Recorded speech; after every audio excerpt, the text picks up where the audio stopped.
त्याच्यामध्ये सुद्धा मला शिकायचं आहे, सर्व गोष्टी शिकायच्या आहेत. त्याच्या मनात काय भाव होता बघा, मी कशासाठी आलो इथं, शिकण्यासाठी. आणि ज्या अर्थी माझ्या शिक्षकांनी मला काहीतरी काम सांगितलंय त्याच्या अर्थी त्याच्या मागे काहीतरी त्यांचा हेतू आहे. आणि माझाही हेतू हा आहे की मला ह्याच्यातनं शिकायला मिळणार.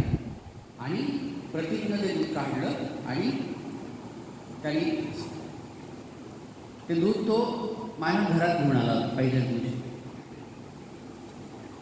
बघा, जसा भाव तसाच देव दिसणार आहे.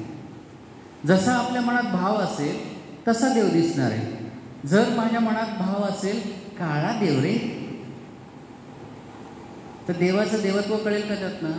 विठोबा आपला जो आहे किंवा वृंदावन बिहारी जे आपले मंदिरात गेलो आणि वृंदावन बिहारीकडे पाहिलं, अरे काळा, किती काळा देव आहे. त्यांच्या बाजूची आपण दुसरी चैतन्य महाप्रभूंची मूर्ती पाहिली, त्यात अरे हे तर सफेद, पिवळे पिवळे, गोरे गोरे. राधाराणी शेजारी पाहिली, गोरी गोरी.